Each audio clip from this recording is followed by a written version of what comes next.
So could you see my screen now? Yes, yes. Great. So basically for module 1, if you go to the platform, I trust that everyone now has access, at least those who are online with us in the call. But if not, please let me know. Feel free to let me know so we can make sure that you have access to the platform. So for module 1, the different tasks that we outlined in the beginning was that to read the module reader and then to answer the short module survey.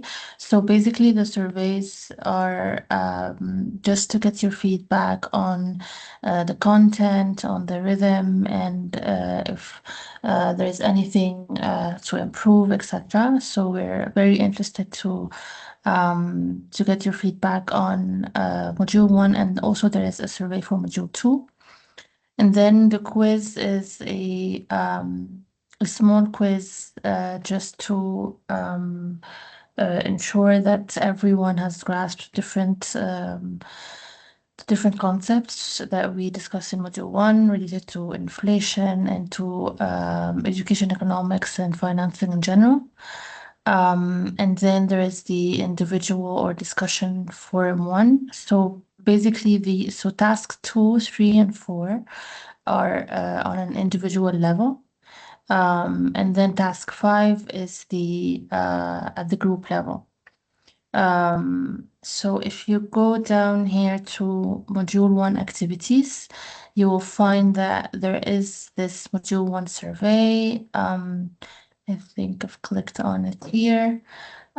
So it is just a small quick survey, I promise. Just to get your feedback. So it would be great if you, on an individual basis, could take a few minutes to go through the survey and submit your feedback, especially if you weren't from the initial batch that started early in the year and did not have the time or the opportunity to submit your feedback for module 1. And then so the quiz as well. So it has 10 questions and it's designed to just ensure that we've grasped all the key concepts covered, the different ones, so key indicators, how to compute them, the education financing and public financing in Lebanon, etc. And then also there are some practice activities in the reader. So the practice activities are not to be submitted, as a deliverable to be graded, but it's also for you to try to go through the different calculations and make sure that everything is clear. So basically for the practice activities, if you go to module 1 resources, here you'll find the different glossaries that Claude have mentioned earlier several times, and then also, so the glossary has the terminologies in English, Arabic, and then some definitions in case someone is not familiar with a certain terminology. And then we have the practice data in module 1. So you will see there is, let me just download them.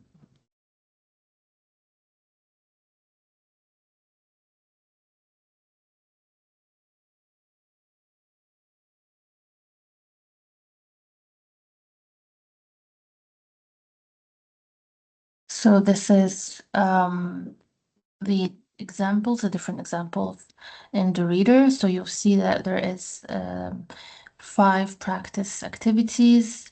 So this sheet is for you to use to do the exercises. And then once it's done, if you're interested in comparing your answers with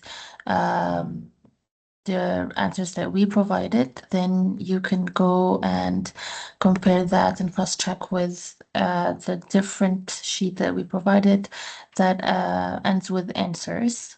And then you'll see here that the tables are already completed.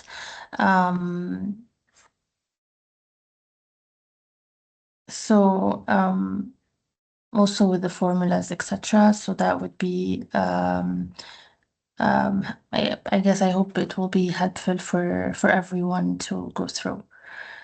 So yeah, please let me know if there's any question at this point. Otherwise, So when we are yeah. supposed to deliver or to submit those requirements next So Monday, by Monday? So, I think the deadline that we put for module one was last Monday, but since we have 2 weeks of break coming up, so we will be delivering the rest of module two today Yeah, with yeah. Grant, and then we have 2 weeks break. I think bearing in mind that we have covered quickly module one and two, and then there are a lot of deliverables coming up, maybe we can just extend the deadline until the end of, I think, the second week of the break, if that would be good. And then we will be resuming, so I think that would be the 17th, if that's Great, great, if yes. that's okay. Because we And then we submitted will the be group resuming. activity only, so Yeah. that's why. Now I understand, yeah, the process. So yeah, if you need more time, we're definitely flexible. We can extend, of course, the deadline until the 17th.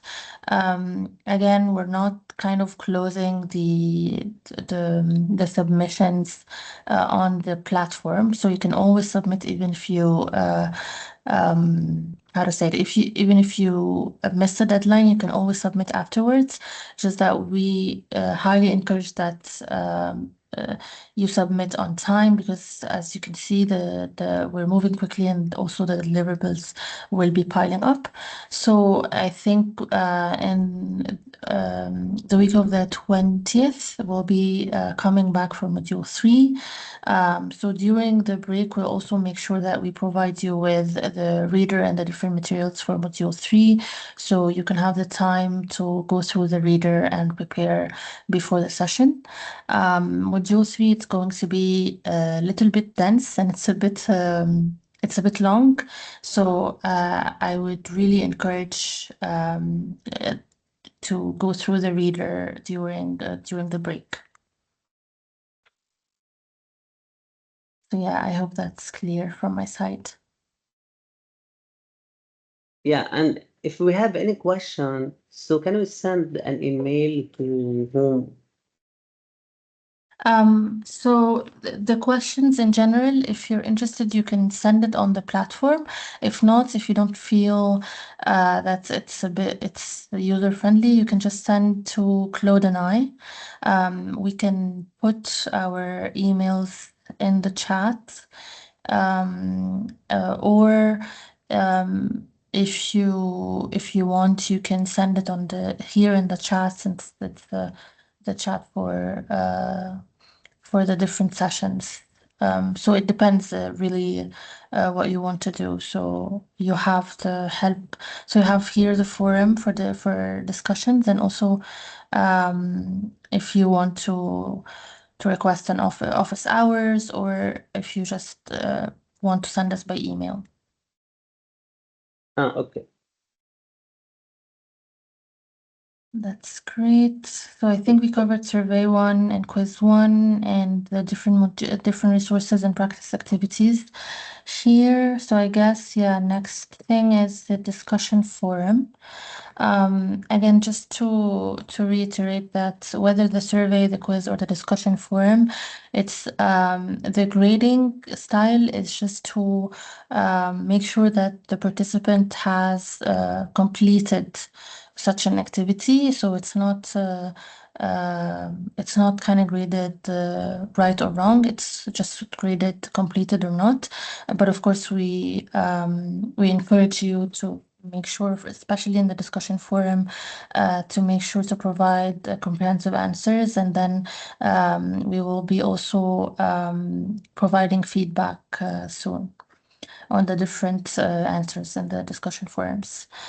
So the instructions for the discussion forum one was to do some research to gather the most recent resources of data on education funding, considering the following questions. The first one was on the primary sources of data on education funding and which entities within the Ministry of Education are responsible for collecting it. And then questioning whether the data is accurate and up to date, and the key challenges affecting the availability and accuracy of education funding data. And then lastly, it was about data gaps, whether they impact education planning process, and also what strategies can be implemented to address these gaps. So you will find here the discussion link. So if you want to provide an answer, you simply just click on the link, and then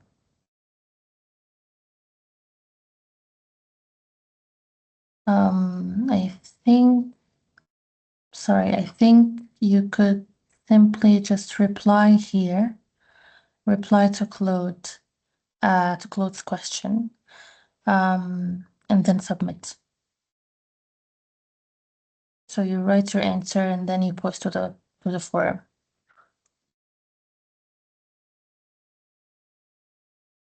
So was that clear?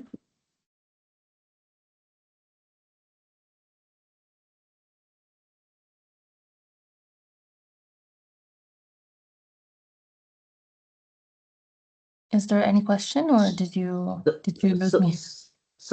I'm sorry, I didn't understand properly this the last part. So here, what we are supposed to do here? So basically the last activity If we is have the any question on the discussion. platform, No, this is regarding the third activity. It's the discussion forum. It's like an individual activity to be submitted by each participant here on the forum. So the idea is that Claude sends the question to be discussed together, and then so you go through the instructions and you try to provide the answers for the questions here, and you go and click on reply. So basically be sure to list any data sources helped you formulate your response. Responses should be no longer than 500 words, etc. And then you click reply. So once you click reply, you will have this empty box. You copy and paste your answers here, and then you post to the forum. Once you do that, you will find your answer here posted like our colleagues did early this year. Okay, thank you. Perfect. Is there any other question regarding the discussion forum?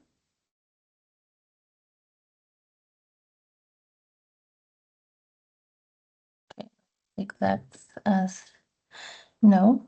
And then, so for the live sessions, we try to update this page. Oh, sorry. So we try to update this page regularly. So you will find here the announcement on the dates and times.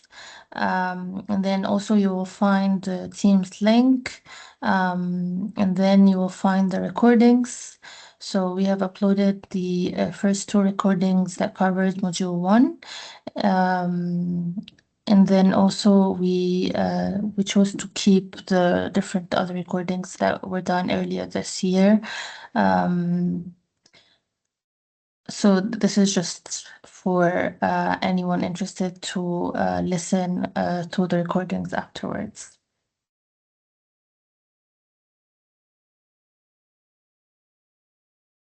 And then lastly, there is the group activity for module 1 as well.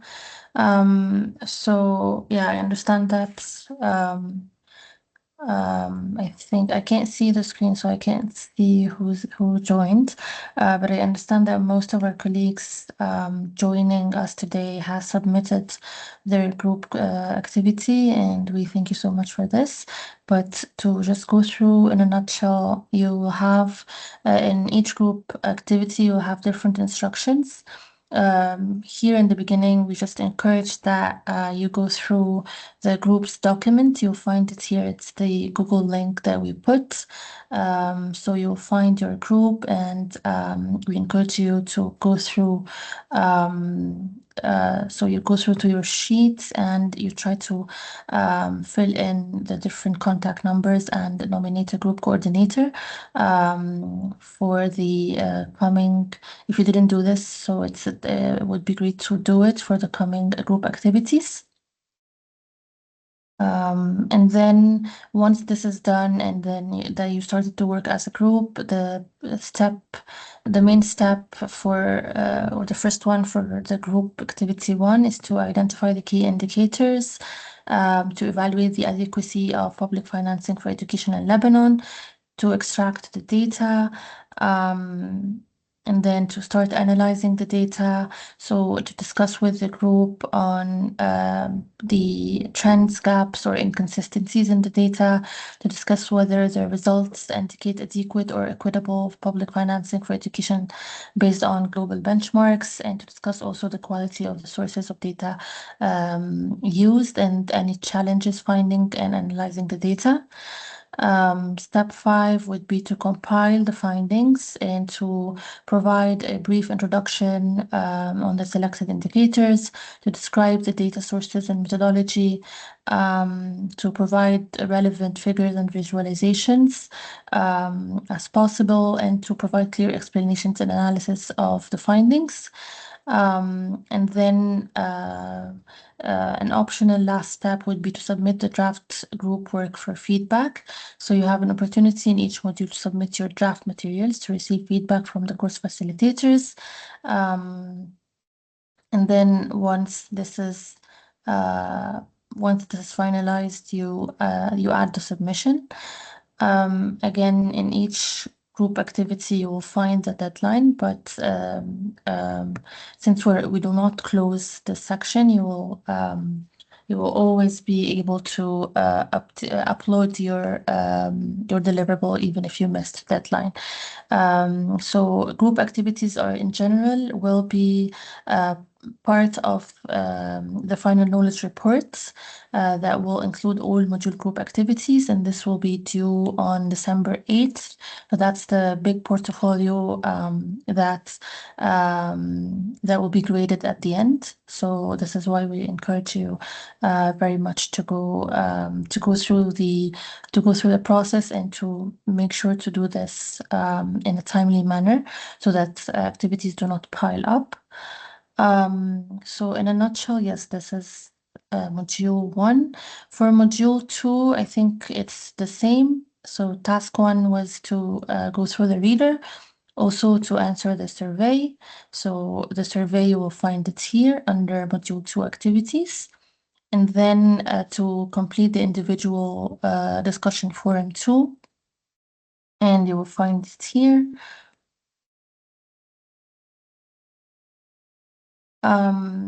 So again, the deadline will be extended, but basically we would like you to reflect on the current or upcoming public financial management reforms in Lebanon.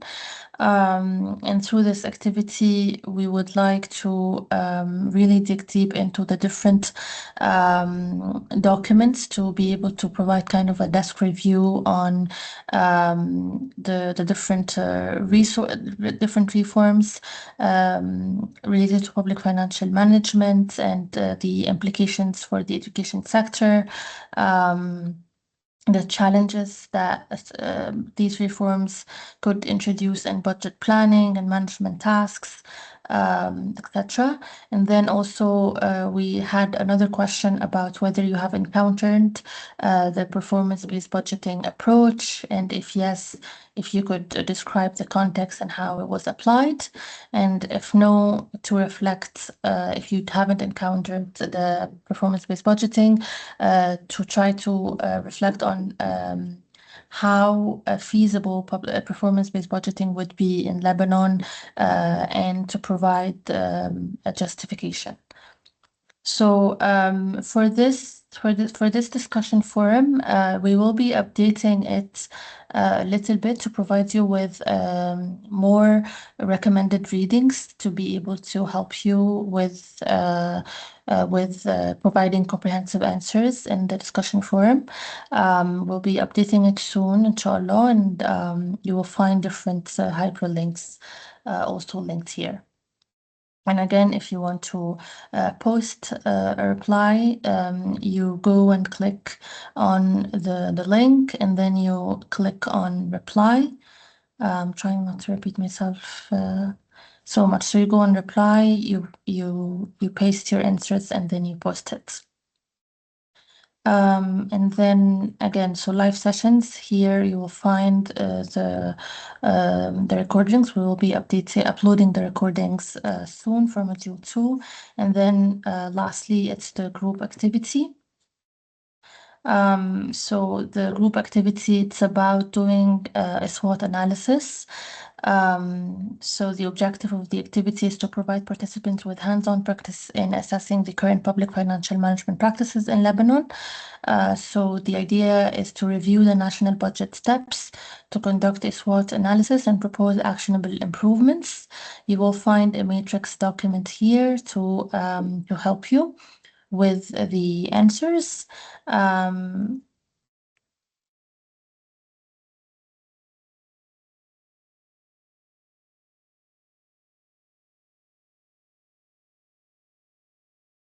So the instructions would be to review the national budget calendar steps, to fill in the different budget calendar steps, both the official steps and the actual practices currently in place. And then, so for MEHI participants or CERT, so actually by group, and then to fill out the SWOT analysis spreadsheets here, the third one, with the strengths, weaknesses, opportunities, and threats of the current budget practices in place, and to identify strategies for improvements in the budget cycle. So this is the SWOT matrix. So that this here will help you to provide answers on the strengths, weaknesses, and internal factors, and then also external factors. And then we also kind of provided some guiding question examples. So is there any questions so far? We haven't covered this part in module 2. We'll do it today with Claude. It's just that I wanted to go through the different deliverables since we have the time now.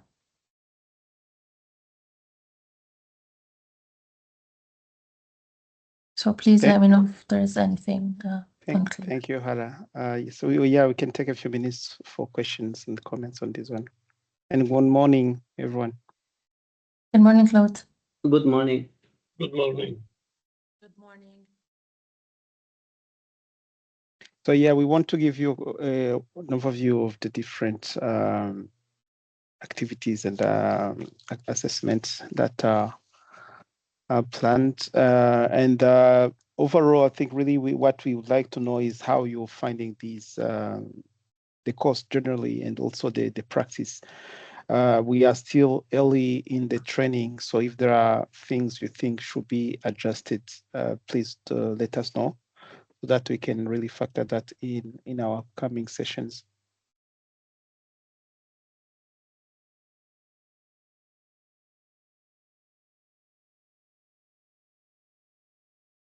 Great, thank you so much, Claude. So I guess also Mr. Bilal had a question on if they have any question, how to reach out to us. So I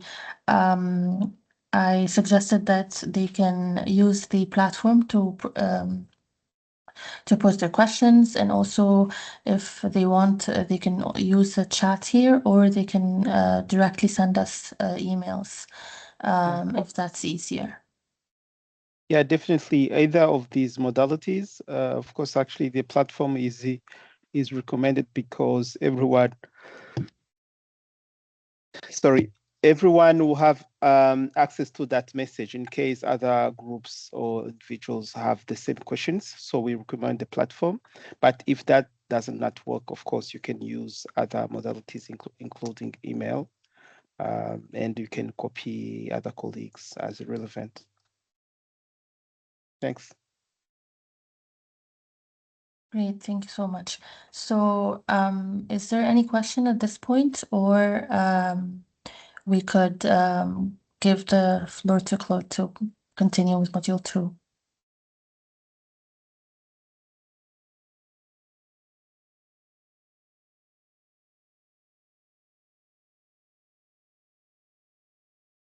Was everything clear at this point?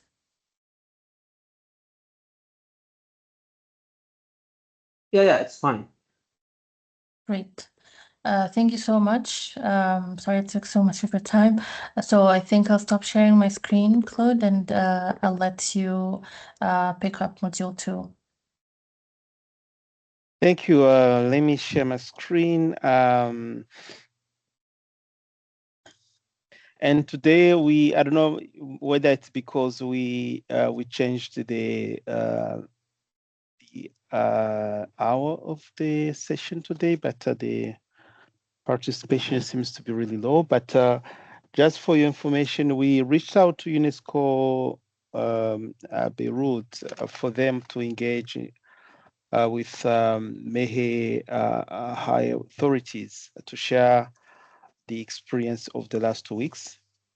And we hope that they are going to be putting in place measures to ensure that more participants join. But we are also trying to find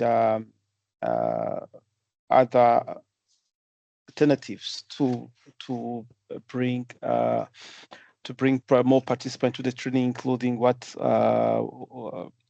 has been suggested last time for nominating other people in case the persons who were nominated do not have time to come. So we told them that we can still welcome new participants if that's easier. So hopefully starting next week, that is going to change. Let me see my screen. So last week we concluded unit 1. Unit 1, which was about the foundations of PFM. I don't know if you have questions on that. Otherwise, we'll move on to module 2. But yes, I'll take 2-3 minutes just to take any question on the first section of module 2.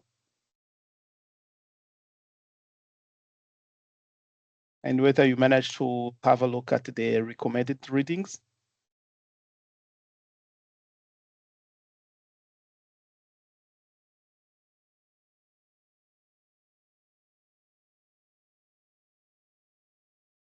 So feel free to write or take your mic or if you have any questions. So we're going to move to section 2. Section 2 is about the budget. So as you can see, we're moving from general introduction, definitions and concept to something more concrete, going to the budget cycle. And still module 2 is still very preliminary. The core of the training is going to start with module 3 when we go into the actual practices of planning and budgeting. But we thought it would be useful to have enough foundational concepts so as we can really navigate easily the budgeting and planning practices from module 3 throughout module 5. So here we're going to have a few slides really covering the what needs to be known about the budget. Of course, these are I'll assume you have some level of familiarity with this.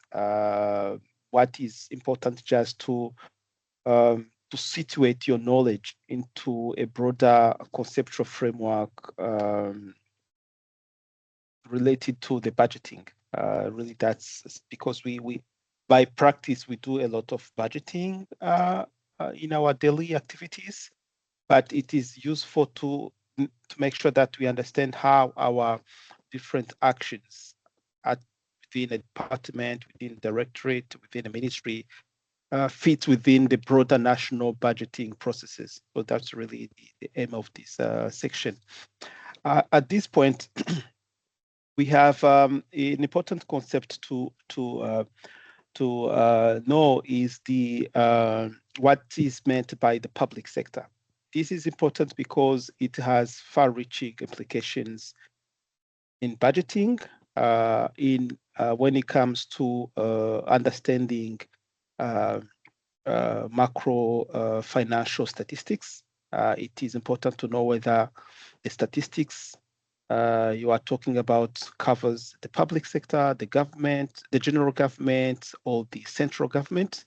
You're going to be seeing in many of the exercises we're going to be doing, every time we're going to be requesting that you specify which level of the government is covered by that statistics. Because if we do not say that, then it is not clear whether you're talking about, for instance, the total public sector, general government, central government. Even some contexts, you have only statistics covering what is called the budgetary central government.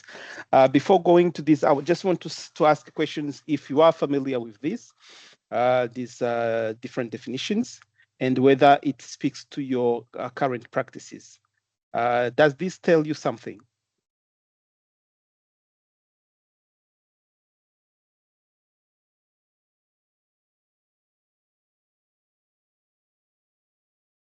I have a question, Jean-Claude. What's Yeah. the meaning of a state government, local government? So what's Okay. the difference between the three of central government, state government, and local government? Thank you. So maybe I'll start by that. Last time we spoke briefly about this. So maybe I'll start from the beginning. So I'll use a fictive country, but this can be applied to many countries actually, but Okay. the denominations may be different. But in a typical setting, we have the if we consider a country that we call a unitary country, meaning that it's a country with a very defined boundaries, the geography. And in that country, most of the time, you have the central government. The central government is the government that is situated in the capital. But then also you can have, depending on the level of decentralization or federalism, you can have other levels of government. For instance, last time when we spoke, we concluded that in Lebanon, you have the central government in Lebanon, but also you have municipalities. For instance, Beirut is a municipality. In the US, they call them city center. A municipality, depending on the rules of the country, the country can be more or less autonomous. I was going to say independent. That's not the right word. It's autonomy. Yeah. Autonomy. Yes, it is decentralized. At some point, you can have different levels of decentralization. Decentralization, meaning that, for instance, if it's a high level of decentralization, so for instance, which is the one we have here in France, you have Paris with its own mayor, its own budget, and many things. In some contexts, they also have the authority to collect some taxes. You see? That's really high level of autonomy. And you can have also middle level of autonomy, for instance, where they can have their own authorities, their own some sort of ministers, actually, a mini government, but maybe they are not allowed to collect taxes. So the central government will collect taxes and then distribute. So it is important to know in which setting of governance we are in, because it has profound implications to the budgeting practices. And in education, why this is important in education, it's that because you can have the central ministry owning a budget, and then they can send some funding to schools. But if you are in a municipality that is also collecting taxes, you can also get funding from the municipality, which is going to come as a top up to the school funding. For instance, here in France, I'm using the example of France because that's the one I know the most. Of course, we can try to compare that with other countries. You have the teachers. Teachers are paid directly by the central government. They are civil servants, and then the municipality, mairie, here at least where I live, the mairie will be in charge of the canteen, for instance. They'll be in charge of school transport. They will be in charge of other small fees occurring at the school level. So that's, for instance, how the organization here in France functions between the central government and the subnational governments, because also the subnational, you can have many layers of subnational between the regions, districts, etc. So budget-wise, and the community as well, you know, here the community, definitely, yeah, definitely the community. it's like a separate entity, yes. It is a separate entity, and in some context, the community we saw last time about the Lebanese, at least diaspora, they send a lot of money at home. This goes to the community, and the community can use that to buy goods and services, including education. So it's important to have that overall picture. But coming back to the this concept of public sector, so what is important to note is that public sector is the total of general government and public corporations. When you look at the macroeconomic indicators, most of the time there is a public sector versus the private sector. So private sector is the private sector privé, 100% private, individual and companies running their businesses. So that's the private sector. The public sector then is what is the general government. We'll come back to the general government because that's the one we are most interested in. But public corporations, as you know, so in many countries you have water distribution companies, electricity companies, transport companies that are either 100% public, so they are run and funded and managed by the government, or they are semi-public, meaning that the government has a share of shares in those companies. So these companies, they function in a different way because they are profit making, meaning that the government owns them but does not fund them unless in cases where they are in trouble financially. So this is important budget-wise because when you look at the budget of Lebanon, for instance, I think we have some samples of the budget. You can see that most of the budget is going to be about the general government. But in some contexts, for instance, you can see that the government is sending some subsidies to public corporations. For instance, if the water, electricity, transport companies, and many other, maybe other hospitals, they need money for one reason or another, then you can see the government sending some subsidies here. But in other contexts, these are not part of the what is called the general government budget, because they have their own accounts, they make profits, so they are not funded by public money. As you expect. I want to know to know whether this is clear before going further. The distinction between the general government and public corporations. In French, public corporations, you can really just say that it's an entreprise publique. But entreprise publique means that it's just the government owns them, but they have their own budget and the functioning. Every time the country produces its budget, you don't see they are not part of it. The budget is, when we say the budget of Lebanon, it's mostly the budget for the general government. That's really the distinction. But in some exceptional cases, exception cases, you can see government funding public corporations. I think last time I shared with you the example of Jordan.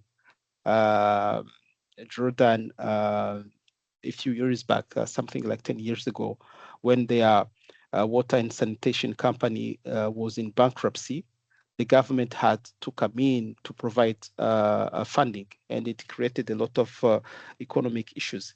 Maybe elaborate that later.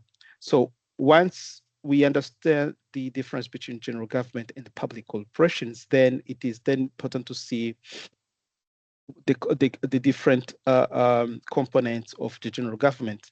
General government is comprised by the central government, state government, and local governments. I think that was your question, Bilal. Then what does that mean? Central government, state, and local. So central government, we saw it is a central government. You have one unitary country, then the central government really, the government running the entire country, most of the case situated in the capital.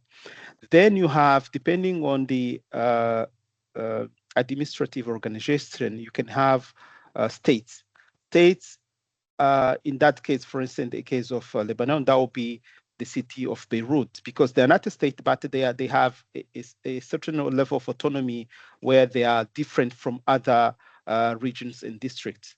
And then you have local governments. Last time we had done some sort of a mapping to see which level corresponds to what in Lebanon. I don't know if we can find it. That will help understand what we're talking about.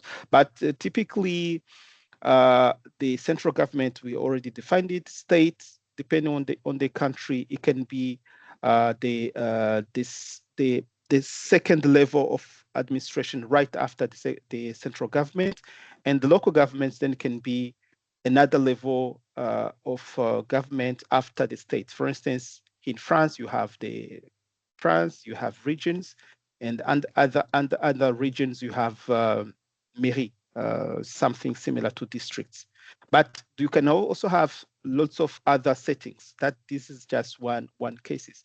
What is important to note here is that at each of these level corresponds a budget, because you can have the budget of the central government, you can have the budget of the state government. For instance, I will assume that the city of Beirut has its own budget, which is an annex to the central government budget. And then you have probably other semi-autonomous districts in Lebanon that also has some sort of budgeting. In some cases, you can have these small local government budgets part of this one. They are just as chapters. In other contexts, they are just separate. They are approved and managed in a bit autonomous way. So part of the practice we're going to be doing is to understand how then the context of Lebanon applies to this setting, because it is very crucial to understand this. It helps read the budget document. It helps understand the different arrangements that are in place when it comes to budget preparation, budget approvals, for instance. And then it also helps to really also being able to compare, because when you're doing financial data analysis, comparing different countries among them, you want to make sure that if you are at level general government, you are looking at general government throughout the different countries. If you are comparing the central government, you are comparing central governments throughout the different countries you are looking at. So it's really important to understand. And of course, the third layer of this concept is the subcomponents of the central government, which can be the budgetary central government, social security. That's, for instance, if you have a social security system in your country, meaning that the government is going to be contributing. This is something I'll assume applicable to Lebanon. And then the extra budgetary central government, this is the case where you have special accounts that are also considered to be exceptional cases. So I'll stop here first to see whether there are questions, but in the reader, you have all the definitions and explanations. And as we discussed, it will really be good to just see, does this mean something to you, and how do you compare this to your current administrative organization in Lebanon? Maybe I'll stop here first for a few comments on this point. Over to you. No, actually, it's clear for me. Any other questions from Sarah, Omar? No, it's clear. Thank you. So I think we'll make sure that we have so we have the reader has more details on these.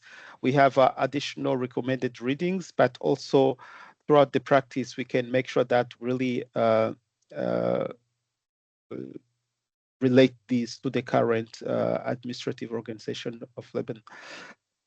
Great. So once this is clear, then we can move on to the next presentation, which is the, so I'll go quick on this because this is very clear, the definition of budget and its functions. I think you can read in the documents. For this, we won't be coming back to it. But maybe one aspect to note is that budgeting, but of course, this is very familiar to you. Budgeting is not only a technical process, budget preparation and budget implementation. It's also a highly political instrument. When it comes to budgeting in any country in the world, everyone tries to have an influence on the budget, because once you have your allocations in the budget, you can expect that either you or your constituency or someone in your network will benefit of it. So when it comes to budgeting, even within the education system, you can see that there are a lot of political influences and bargaining happening on the budgeting process. So for planners like us in the education sector, it is important to acknowledge that fact and then be able to be prepared to it, and also to have at least some control of the budgeting process as a way of reducing the political influence. What I'm trying to say is that zero political influence during the budgeting process is impossible, but too much political influence is also not a good thing, because you can imagine if a budgeting process becomes fully political, then there is no point actually doing the budget, because you won't be deciding whether you need to increase teacher numbers in some district or another, whether you need to buy textbooks to improve learnings, whether you need to do teacher training or improve learning conditions, because these are the technical considerations under which a budget should be done. But if the process becomes too political, then these technical evidence do not matter anymore, because just political people are going to be deciding whatever they want without considering the technical rationale behind budget allocations. So it is important to have this, and also try to see then how can this be mitigated. Mitigation measures in most cases include actually having solid evidence to put forward during the budget process, budget making process. That's one example. Another example can be actually making sure that we're going to come to that in a few slides, making sure that the budget preparation calendar and process is clear enough, so that this is a technical step where technical people engage in budget negotiations, etc.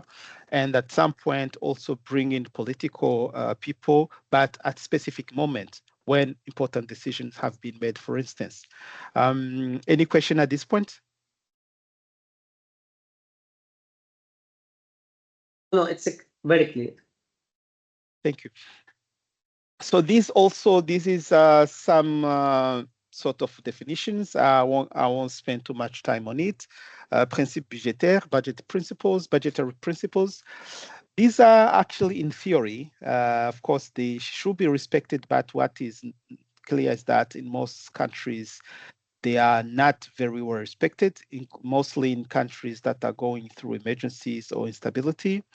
The first principle actually is the annuality. Annuality simply means that the budget is voted and should be implemented over a period of 1 year. In most countries, it's the fiscal year from January to December, January 1st to December 31st. But you have many different settings. In the UK, the budget runs from March to or April to March of the following year.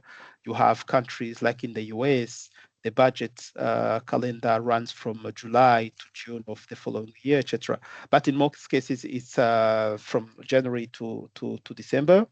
And of course, what annuality means is that a budget, as you know, it's a budget law, so it is very limited in terms of its boundaries. So it starts at a specific moment and needs to end at a specific moment. The implications for this principle is the fact that if you have budget allocations and you go beyond a certain date and you haven't implemented it or used that budget allocation, you lose it. But that's really the most detrimental consequence. And we have in the education sector lots of under execution cases where you have at the beginning of the budget year you have some allocations because you said you're going to be doing ABC activities, teacher training, buy books, build some schools. But because of different challenges during the implementation year for either inside the Ministry of Education or outside the Ministry of Education, you end up not being able to implement that allocation. In some exceptional cases, you can have it carried over to the following year, but that's rather the exception. In most cases, you lose it, and it's not a good sign because you can hardly go to the Ministry of Finance the following year saying that I need more money when you didn't manage to implement your budget for the previous year. So very important to note, budget is for 1 year, and you need to make sure that you have a good implementation rate before the year closes. Universality,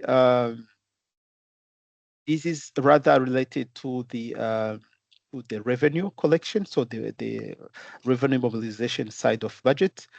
It is a rule that just prohibits allocating specific revenues to specific expenditures. Because actually, when you have a budget, if you remember from Module 1, the revenue side of the budget, so you have different types of taxes, you have grants, you have loans, you have many sources of income. This universality principle just indicate that you cannot say that this tax or this source of income is going to be funding this type of expenditure on the other side of the budget. This is the general principle, but of course, for each principle, you can have some exceptions. In some contexts, you have, for instance, in the education sector, you have the exception is that you can have specific taxes that are going to be funding education expenditure. For instance, you have here in France what is called taxe professionnelle, where companies will pay a small fee out of their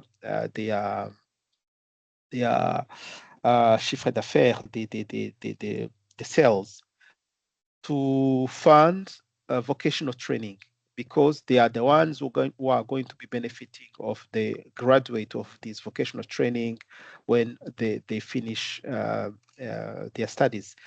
That's a special arrangement, which is an exception to this principle. I'll be curious to know whether you have such arrangement in Lebanon. But so most cases, no revenue should be attached to an expenditure, but in some exceptions, it is possible.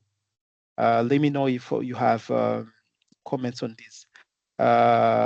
Specialty, another principle that also we're going to come back to in a few slides when we speak about the nomenclature, the budget classification, because this is very crucial also in a way related to the way the budget is prepared, but also implemented, is that if I have budget allocations are done by specific lines of expenditure. So I have allocations for salaries, other recurrent buildings, etc. During the implementation year, it is forbidden to move budget allocations from one line to another. And if you have to do so, this is in theory, if you have to do so, you need to go back to the parliament because they are the ones who approve the budget. So you cannot make the budget allocations among the different lines of expenditure yourself. You need to go to the parliament. But of course, in some countries, you have exceptions. For instance, you have the Ministry of Finance who gives the authority to the spending ministry. For instance, the Ministry of Finance gives the power, it's called delegation of power to the Ministry of Education, telling them maybe if your reallocations are not higher than maybe, I'm giving an example, 20% or 30%, you can do so without having to go back to the parliament for approval. But if it goes beyond a certain threshold, definitely you have to go. That's actually why every year there is at least at one point, there is budget revision to allow for this reallocation, and then budget revision, they go back to the parliament, and then they have the budget revisions approved by the government. In most cases, it's done mid-year, around June, July, so that the spending ministries, they have this possibility of reorganizing the budget, because during the year you see that, okay, I'm implementing more on these lines, but the other lines haven't been implemented. I don't even know whether I'll be able to implement. So instead of losing that money after the year, why don't I reallocate it from, I don't know, I'm giving an example, from school construction to textbooks, or from textbook something else. But of course, this is very regulated, and I'll be curious also at this point to see how this affects your work, and whether it's something how is it guided in your context. Finally, the unity. Unity is also an important principle, of course, which comes with a lot of exceptions. Unity means that the budget should be one big block in which all income and expenditure are grouped together. In other words, it forbids having expenditure revenues and expenditures outside of the budget, which is a huge problem in terms of financial governance and transparency, where you have a lot of many governments doing transactions, income and expenditure outside of the budget.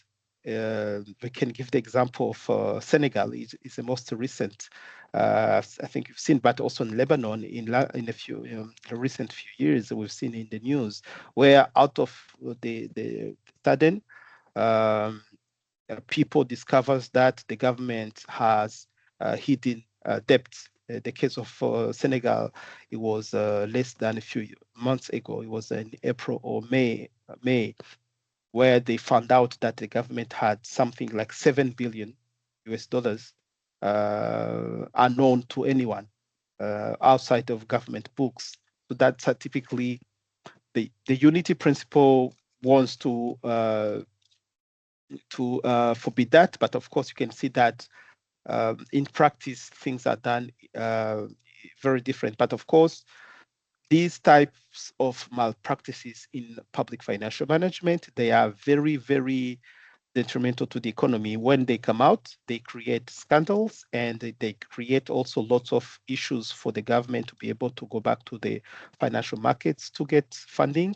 Or they really, in terms of the ranking, in terms of the credibility, you lose a lot when you have lots of expenditures and income outside of the official books. I'll stop here to see whether there are questions or comments. And really, it will be good to see how these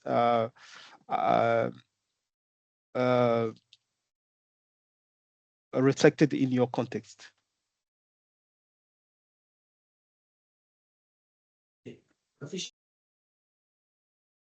Jean-Claude, I have only two interventions. So about the specialty. So I don't know if the head of the accounting department can reallocate the budget during the year from one budget line to another, but I don't know at which threshold. But I think they can do it, and not if there is the insufficient funds to any budget line, they can make the reallocation during the year. And for the universality, actually, we talked about this during the first session. All the grants or the loans comes from the donors, channel to the ministry. Should be channeled first to the Ministry of Finance Treasury account, and should be recorded in the budget as a revenue. And this is only my intervention. Thank you for sharing that. Yeah. And Wissam is here. Let me ask him this question, please. 1 minute. Okay.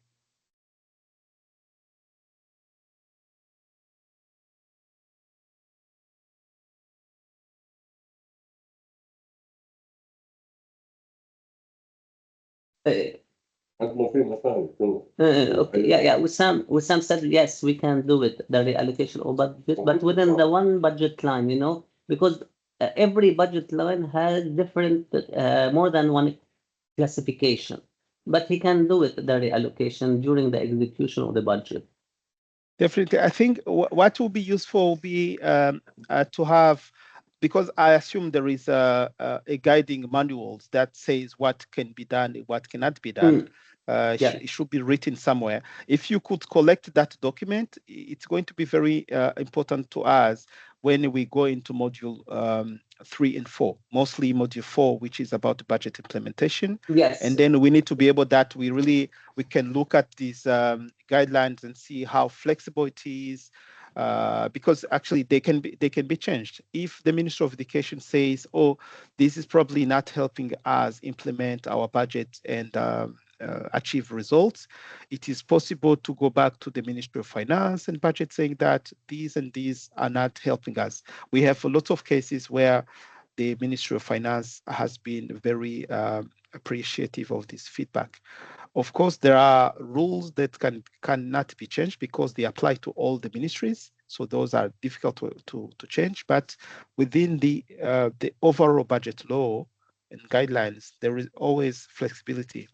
So I'll be, if you really could collect that document, it will be good. Yes, clear. Any other comment at this point?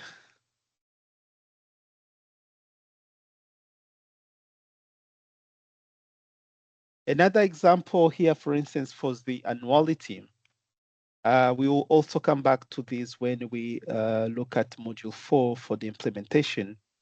Most of the time, the one of the explanation why a typical ministry, such as a Ministry of Education, has low budget execution is actually budget is said to be available for a period of 12 months.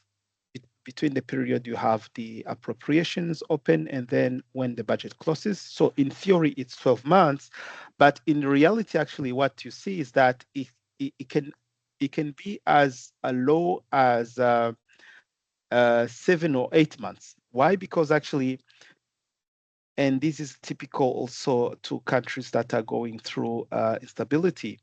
If you have your budget from January to December, for instance, but every time or every year your budget is not approved in the previous year, it's approved in January, March, or for instance in March. We have in some cases or even budgets being approved in April. At least in Jordan, 1 year or two, the budget was approved in March. So you can assume if my budget is approved in March of the current year, then implementation can only start in March. Of course, salaries are going to be paid because there are provisions that allow that, but the other activities, the regular activities of running schools, teacher training, provision of textbook can only start when you have the budget appropriations. And also what is typical in most cases is that implementation of budget that does not go up to December 31st. The budget accounts are closed a month, at least a month, or sometimes even 2 months before. So you have notifications say that please make sure that you enter all your commitments before November 15, for instance. After that date, you won't be able to enter any other commitment in the budget system. In that case, actually, you only have the period running from March or when the budget is open to 1 month or 2 months before the end of the official, meaning that you only have a window of maybe 7, 8, sometimes 9 months to implement your budgets. So this is something that needs to be understood and discussed to see how can we improve our planning and budgeting, because this is something that is beyond the Ministry of Education. Sometimes it's just because of the dysfunctionalities of the government, the whole of government. For instance, every time there is a delay in budget approval and you lose a lot of time at the beginning of the year, or it is just the laws governing the budget that says that budget needs to be closed 1 month or 2 months before the end of the official period, because they need to do lots of processes for closing the budget internally. So they want everyone to stop entering new commitments here. So I don't know if you have any comments at this. Is this something that affects you, or it's not the case in Lebanon? Either the period at the beginning of the budget year or the period after at the end of the budget year?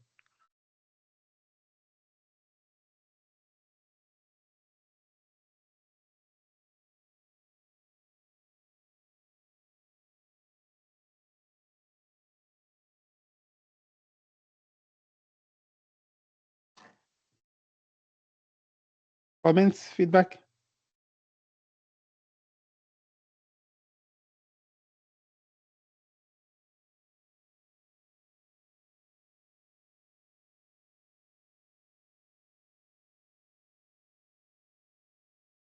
Okay, don't see comments.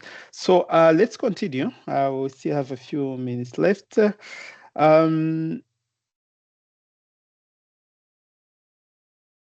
So we've seen the definitions of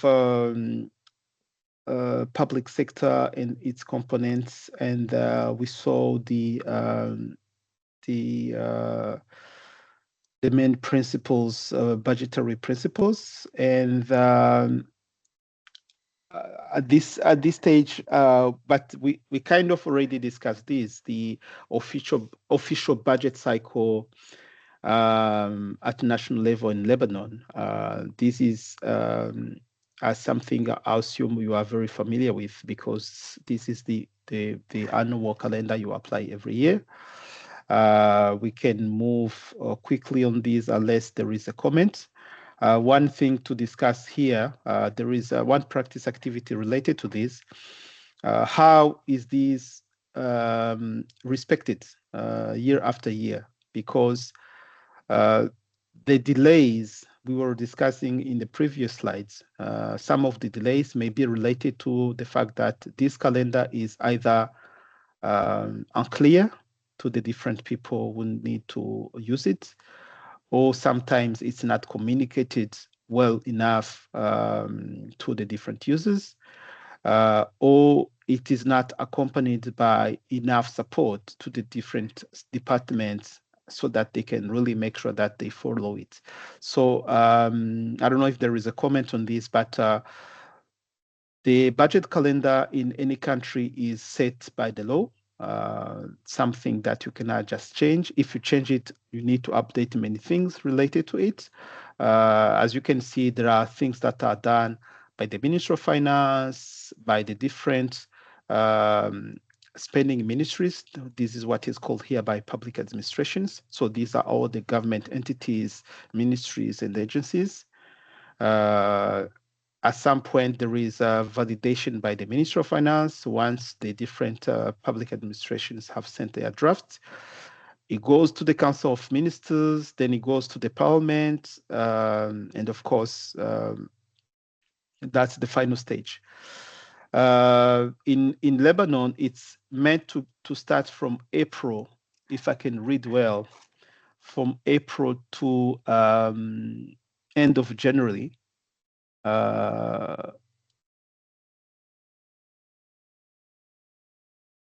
Yes, end of January of the following year. As we just saw that this is theoretical, but in practice it can be very different. And of course, if it deviates a lot from this, it's not good. There is a really international practices recommends that international good practices recommends that the calendar is communicated well in advance, and then it's followed at a greater extent. We have a practice activity around this, which requires you, I think that's what Hala was explaining, to look at these, discuss it yourself, kind of appreciate the way, is it convenient, is it followed, is it communicated? Also, do we get support in the way we navigate the budget calendar? This is the budget calendar for the budget preparation. I forgot to mention. So this is only when it comes to the budget preparation. The budget implementation is something else. This is just the process you go through when it comes to preparing the budget until it's approved by the parliament and then gets implemented. Any comments, question at this point?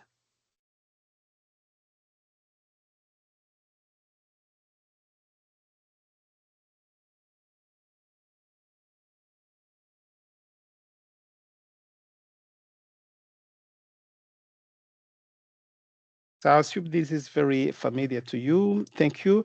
So next slides, we have budget classification, but same as the previous discussion, this is something we've looked at already. We can go quickly through it, but budget classification is also one of the most important features of the budget. And it is important to know the different classifications because they help throughout the entire process, budget preparation, implementation, and monitoring and reporting. At every step of this, you need to be able to really understand the budget classification. So in theory, the budget classification, there are 4 main types, but of course there can be many more, and there are others that are being created. For instance, there is climate classification. It's not classification per se, it's called tagging, but it's exactly the same thing because they just add additional information on the budget. There is climate, there is gender, there is what else? There are many new demands to improve classification, but the most important are these ones. So admin classification, administrative, is just really when you look at the budget and you can see the different ministries of education, ministries of health, ministry of defense, etc. This is the administrative. They correspond to the way the ministry, the government is organized. And of course, you can understand that when the administrative organization change, this also needs to change. Economic classification is the one related to the nature of expenditure. When you look at the budget, you can see personnel, transfer, investment, etc. So this classification that tells you the nature of the expenditure. Programmatic classification, this is something that is done in countries that have introduced the program-based budgeting. Program-based budgeting, I think we discussed this at least at one point, where instead of having your budget organized by just the nature of expenditure, you also indicate what are the purposes of that expenditure. I want to be able to build schools. I want to be able to improve learning outcomes. I want to be able to, so you have programs. Your budget also can be organized around programs. And most of the time, these programs, they're also related to your education sector plan, the ESP or educational strategic program. Because in that program, when you have that, you also have priority programs. Improve learning, improve equity, etc. And it is recommended that if that's the case, you also have your budget allocations organized around that or linked to that so that you can easily match your revenue, your resources to the objectives they are set to achieve.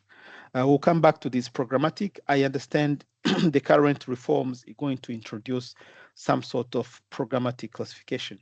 Functional classifications, which is very similar to the programmatic, but based on international standard to facilitate comparisons. It organizes the financial information according to the sectors of the states, with each sector corresponding to a specific function.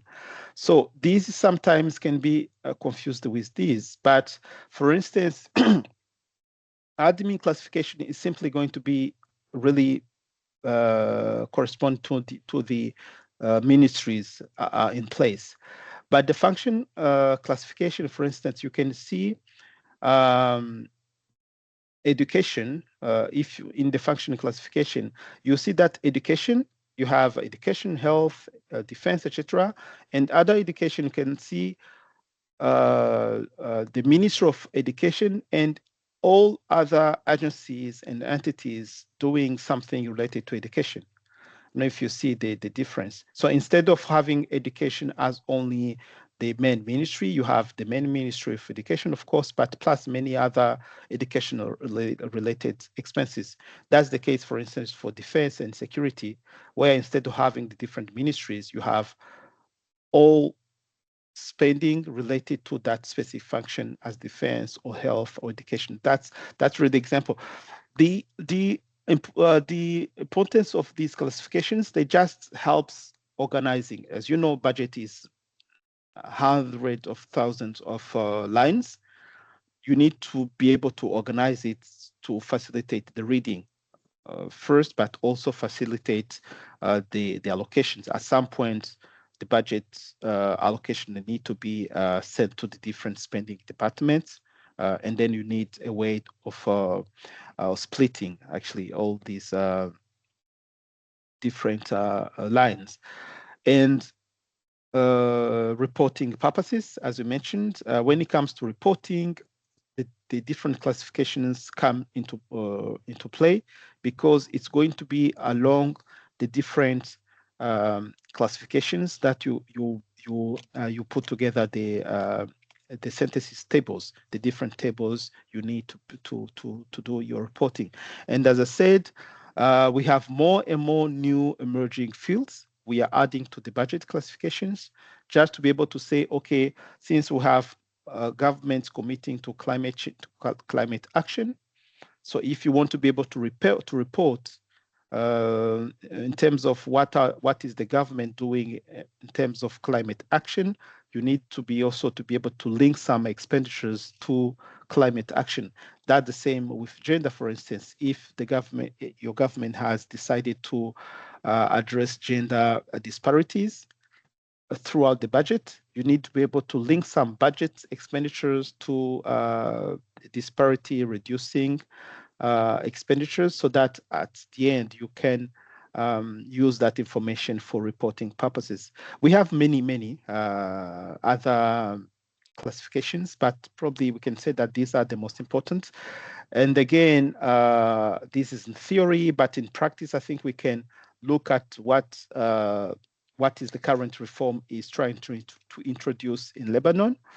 This is the translation of the original Arabic document received. And last time we said that it will be really useful to have updates on what has been done at this stage. We have a practice activity related to this. But if among you there is someone who's knowledgeable about the current progress in terms of reforms, we can look at this. But typically the updated budget classification, but of course we don't know whether this has been already implemented. We have economy classification, program and project classification, functional. So this we saw, and this one. Geographical classification. You can see that we didn't have this one in our previous slides. So this is important, meaning that in addition to all the other classifications, they also want to be able to locate the geographical location of the spending. Administrative entity, this we saw, administrative classification, and then classification of the type of budget. So if you look at each one, so the economic, we saw this, so that's okay. We don't want to come back to it. The programs, so you're going to have a programmatic classification introduced. Functional, we saw that the health, education, etc. And then geographic. I think here we have including geographic location, 2 levels, government and districts.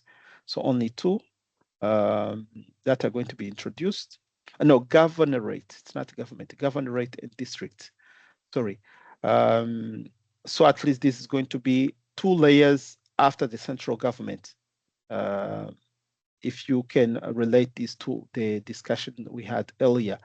And then we have admin. I will assume this is going to be the different ministries and public entities under the budget. And then we have classification of type of budget, general budget, school and school fund budget, school mutual fund budget, custodian, workers, and guards fund budget.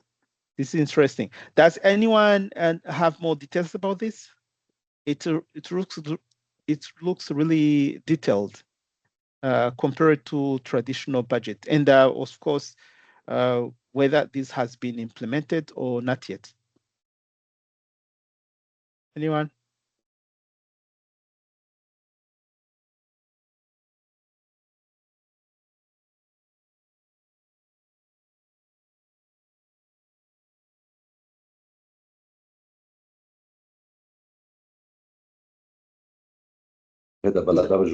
I'm sorry, Jean-Claude, can you repeat your question? I'm really sorry because I heard your voice. Yeah, the question is, this is the new budget classification Lebanon is planned to implement.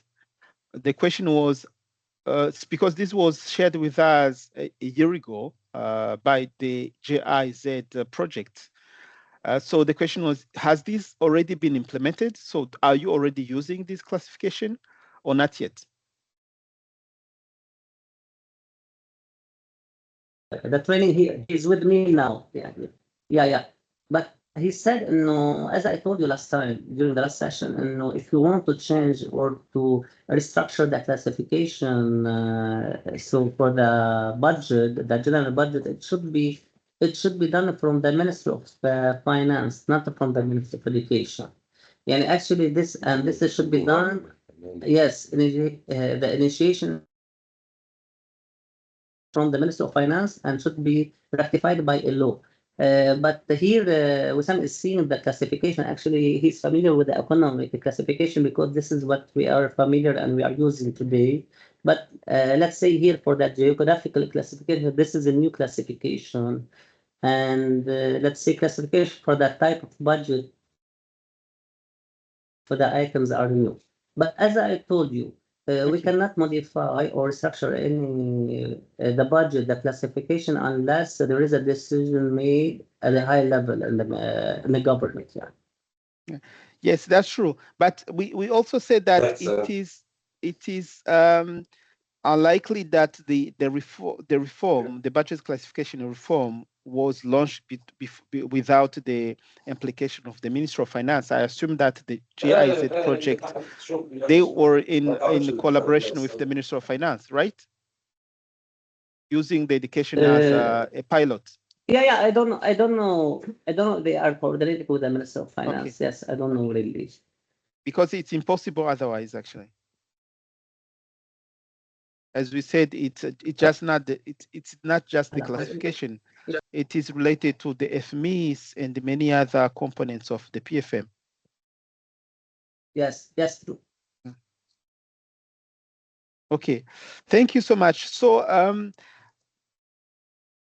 I think we're going to stop here, and we won't be covering we won't be coming back again to module 2 because the rest of the information is really something you can read on your own pace.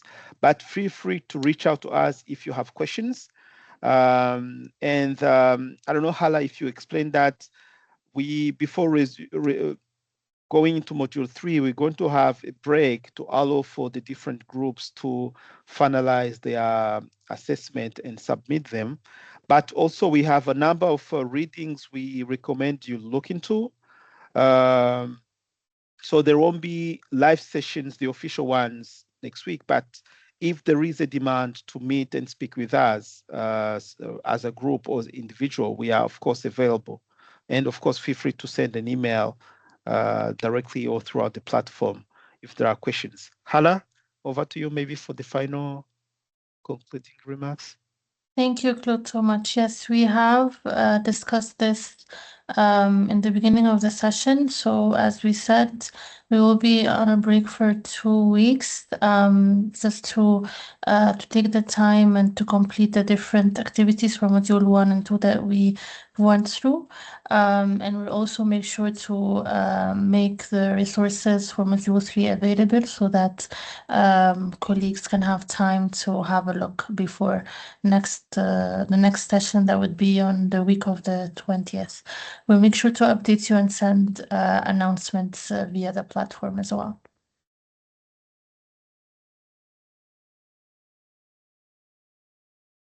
And thank you again. The last 2 weeks have been really a repetition because we had already covered these in April, but we thought it would be useful to start again since we had a new participants.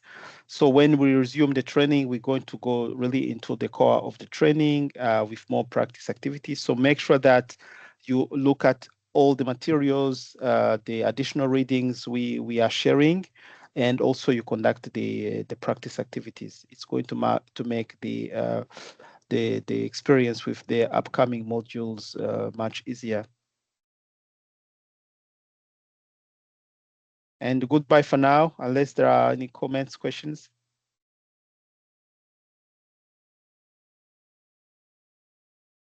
Thank you so much, colleagues. Please feel free to reach out if there is any question via the different modalities. Thank you. Have a great day. Thank you. Bye. Bye.